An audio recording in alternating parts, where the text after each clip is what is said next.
Hello everyone. Today we're taking a full look at the banner structure from 6.3 through 6.7, using the patterns that have consistently aligned with previous update cycles. The goal is to keep the information clear and straightforward while explaining how each element fits together. Before we dive into the kit analysis, I want to mention that Loot Bar's Black Friday sale is live for everyone only from November 25th to December 1st, so you can grab your coupon now for up to 10% off before it's gone to get double points and use them to redeem rewards or future purchases. Looking for the best way to recharge in Genshin Impact? Loot Bar is the smarter choice. It works exactly like the in-game top-up, but it's way more affordable. New users get 10% off with the link in the pinned comment, and lucky users can receive an additional 5% discount coupon. Loot Bar also has special deals on crystal packs, including the 6480 bundle, and even an all-in-one package with everything you need. See this? The regular $100 pack only costs $80 on Loot Bar. The process is simple and secure. You don't need your password or login. Just enter your UID, pick your server, choose your pack, and your crystals are delivered in seconds. Players around the world trust Loot Bar because it's fast, safe, and affordable. So don't waste your money. Click the link in the description or pinned comment and start saving on your top-ups today. Loot Bar, safe, fast, and way more affordable. Now for a quick reminder about the giveaways. Both of the 6480 Genesis Crystals giveaways are still active and will stay open until November 30th. I'll be announcing the winners on December 1st. As always, these are part of the monthly giveaways we do here on the channel, so if you haven't joined yet, make sure you do. All you need to do is be subscribed, watch all the videos, and comment your UID and region. 2 winners will be picked soon, so don't miss your chance. We'll begin with 6.3, which already has 2 characters confirmed, Colombina and the Neuvillette Adeptus expected for Lantern Rite. With those 2 slots secured, the next step is determining the reruns. One of the most reliable indicators is the updated version of the first rerun rule, which states that a character typically returns 4 to 6 patches after their debut when they have high demand and remain relevant to the meta. In this case, Escoffier fits perfectly, as it has been 6 patches since her last rerun, and she is essential for the correct functioning of Skirk, making her a straightforward choice for this patch. This leaves the 4th slot, and although several characters qualify, the one that fits the established rerun pattern is Neuvillette. Since the day he released, Neuvillette has consistently appeared within 2 patches of Furina, whether before or after.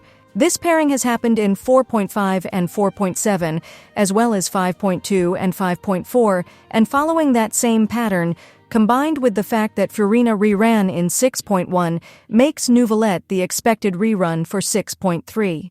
This excludes candidates like Skirk, Navia, and Ineffa, who either fall slightly outside the timing alignment or serve a different position in the upcoming cycle.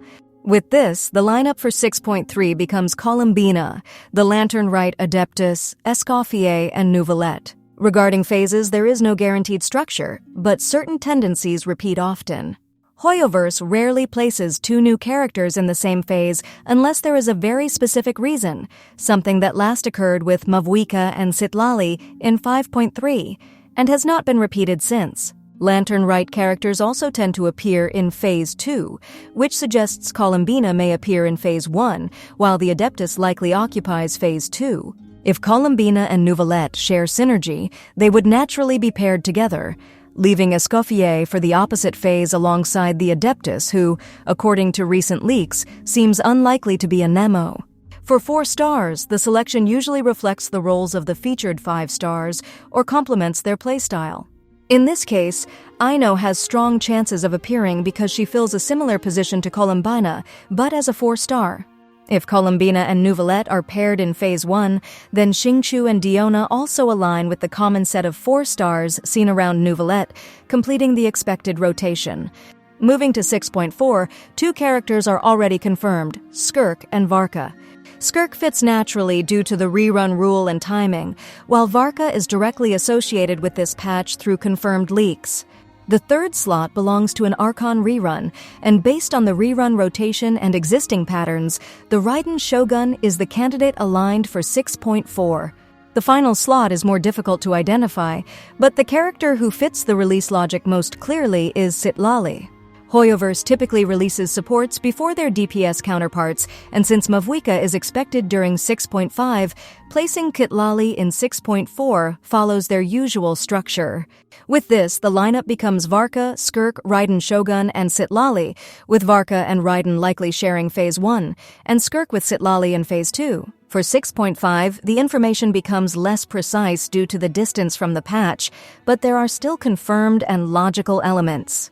Mavuika is guaranteed for 6.5, and a new 4-star named Iluga is also tied to this update, though he is not particularly relevant for banner structure. Ineffa is the first major rerun because 6 patches will have passed since her last appearance, placing her exactly within the expected time frame. After that, the selection relies on one of the most consistent long-term patterns.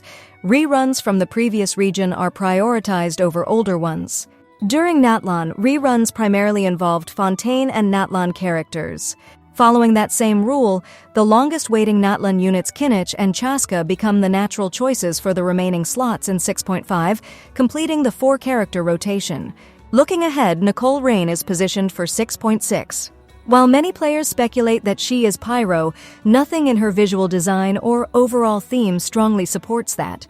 Her backpiece does not resemble a Pyro vision, and her style does not match Pyro theming. Her placement makes more sense as a cryo unit, specifically as a support designed for Alice, who is expected in 6.7. This aligns with the repeated rule that supports release before the DPS they are designed to complement. Additionally, the idea of Duran, Alice, and Nicole all being Pyro simultaneously lacks internal logic, which reinforces the expectation that she is cryo instead. Unless official information contradicts this, the cryo interpretation remains the most coherent. Finally, before ending, a reminder that Loot Bar continues to be the most convenient option for savings on Genshin purchases, especially through the link provided. You can enter your UID and server and proceed easily. If you want to explore more predictions like the ones discussed today, the breakdown of Colombina's potential kit is also available and continues from the foundation laid here.